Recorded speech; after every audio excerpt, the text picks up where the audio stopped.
I.C.C is my friend and junior brother. I hesitated not out of disrespect for the subject of the book or the author, but I felt that it was going to be one of those books, simply chronicling the journey of a successful man, produced very quickly in the twilight of a regime and lacking in intellectual rigor. But I.C.C is a very serious and respected professional with a rigorous mind. But he has also now surprised me as a writer. This is not an ordinary biography of a great man. It is a portrait of what it takes to get to the top, weaved artistically to present a wholesome life with a menu of lessons. I am certain that the author did not realize that the book he has authored about his friend, His Excellency Governor Willie Obiano Akpokuedike, the governor of Anambra State, with all his squeaky clean image, will be a reference book on political recruitment, inclusive governance, loyalty and political fidelity, empathic and result-oriented leadership, and talent hunt for political positions. In this scintillating and educative odyssey, I.C.C takes us to the roots, the family, the parents, the schools, the town or nature where he grew up. It is these things that instilled the discipline and forged the sterling character that underpinned the meteoric rise of Governor Obiano and his leadership style. It is also a story about love, triumph over adversity, and God's faithfulness to those that wholeheartedly trust in Him. And I.C.C did not rely on Governor Obiano to tell his own story, nor did he sit alone to make up joyful stories. He and a handful of talented researchers tracked down those that knew Chief Obiano before and after being governor to piece together an account that is at once diverse, logical, and authentic. This is therefore a well-researched book of 184 pages, 15 chapters, with fully documented bibliography and sources. The first lesson I take from the book, and this is why the book is important, and I think this is why people should read it. The first major lesson, and for me the most important one from this book, is that political recruitment requires a thorough background check. Our decisions and choices are a product of our culture and biology.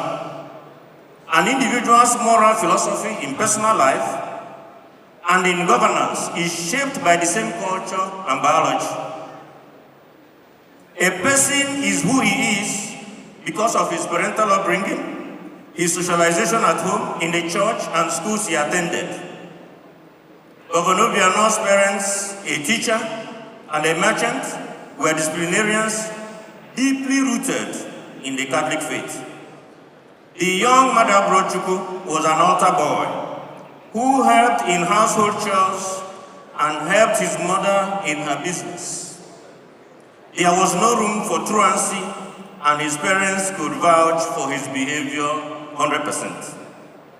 The schools Governor Obiano attended, Holy Trinity Primary School and Christ the King College, both at Onitsha, were not only known for academic excellence, they were institutions where respect and discipline, the ethos of hard work, were enforced and character molded.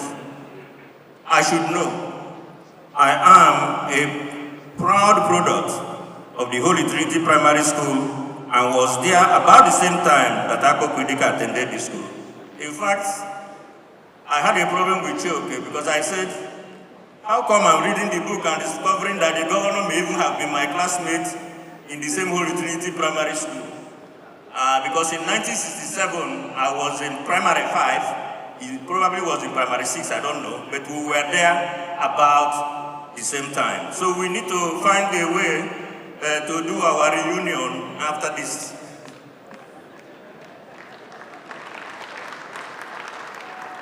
In the book, honesty, humility, simplicity, discipline, personal decency, joyfulness, forgiving spirit, prayerful, respectful, generosity, trustworthiness, and accountability were some of the words and phrases used to describe Chief Obiano's parents. And these were not simply words. Real stories were told to convey how they manifest in their daily interactions, in business, in school administration, and in community and church leadership. Qualities they passed on to their children. Boys Scouts taught the young Willie Obiano responsible citizenship, perseverance, character development, leadership, and self-reliance. His self-assuredness came from being rooted in his culture. It was said that Teacher Obiano's children were models of responsible childhood. During the Biafran-Nigerian War, Governor Obiano learned from his father that the civil crisis should not stop learning. It was not surprising that the lockdown during COVID-19 did not stop learning in Anambra. This was Governor Obiano's pedigree. It is therefore not surprising that he rose to the pinnacle of his banking profession, retired without any blemish, and was searched and recruited to be the governor of Anambra State even after retirement.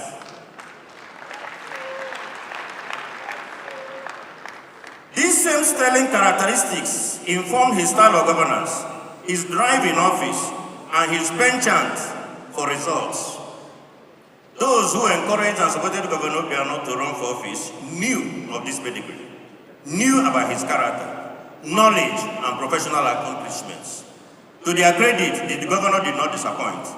In his successor, Governor Obiano has also demonstrated that he understands the value of pedigree, knowledge, vision, character, experience, competence, and continuity for result-oriented political leadership.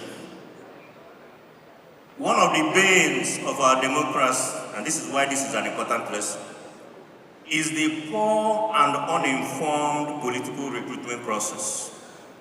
There is hardly any background check. These days, once you have made some money, you want to be a governor. And more often than not, the ambition is without any agenda. You heard Choke say, they spend sleepless nights crafting an agenda. Some people want to be governor without an agenda.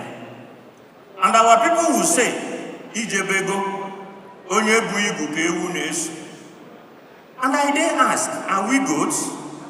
Does anyone care about the pedigree, character, experience, and knowledge of Onye Buigu? Could the eagle be your last supper? Reading this book exposes one to what it takes to be prepared to successfully lead a people. And not just any people, a talented, knowledgeable, and enterprising people of Anambra. So that is a huge lesson. The pedigree that someone brings to the job of governance. Onyebu, your classmate, Kedu school ije, who are your parents? If we are going to marry, and you je US, when you be governor, and you say Onyebu, Kewu guess. There are unique leadership lessons. Speaking about leadership, Ike Choke, through myriads of interviews conducted with close associates, colleagues, and appointees, weaves together a coherent story about Governor Obiano that reveals his humanity, kindness, and warmth. But he also astutely presents the book as the leadership text. On his humanity and kindness, Governor Obiano has no boundary. From his church in Bagada to his church in Aguleri, he tasked himself and his friends. From recognizing and donating to Old Rangers International Football Club players and pop stars of the 70s, gifts to amnestied prisoners, to pan-Igbo employment, There are Enugu people, there are other people in the employment of Anambra State. We saw an unbounded generosity. Interestingly, his wife, Ebele, was a co-traveler in this generosity binge. So if the wife was not supporting this, I don't think it would really have supported. So in this generosity, they were together. It is no wonder that one of his friends felt that unseen, unsung, and apostolic work of Obiano was what took him to the government house. I did not know that Akpokuedike was a chieftaincy title he got before he became governor until I read the book. Indeed, the hero, which is what Akpokuedike represents, was summoned several times by the church and community. And in all of those circumstances, he saved the day.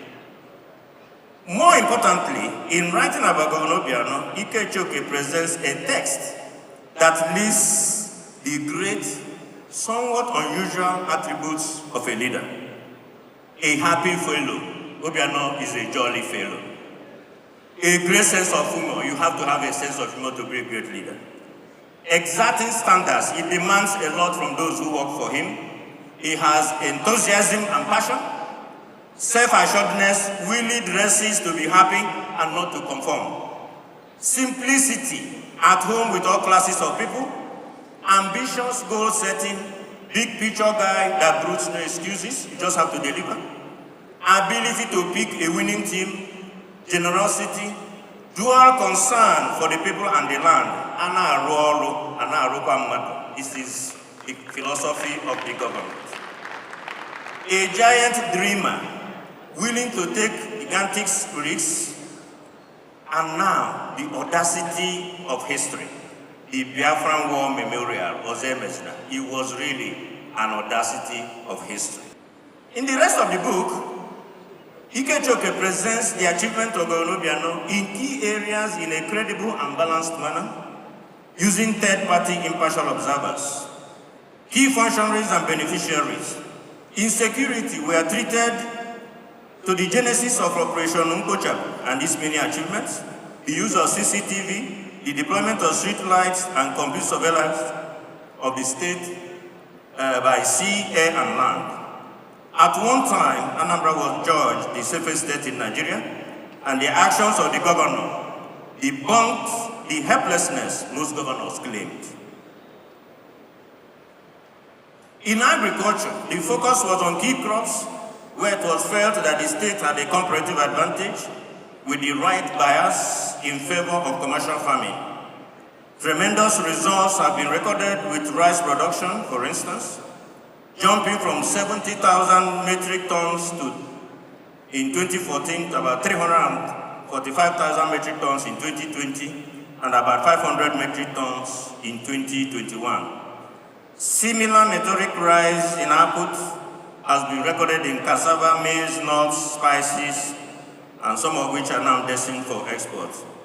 Other impressive initiatives were in Efibo and poultry. The key point in all of this, according to Ike, is the creative partnership between the state and the private sector that was constructed to produce these impressive results. Second, the detailed identification of the problems, a follow-through in the implementation of agreed solutions, and the involvement of the beneficiaries were some of the unique attributes of the Obiano administration that the author noted.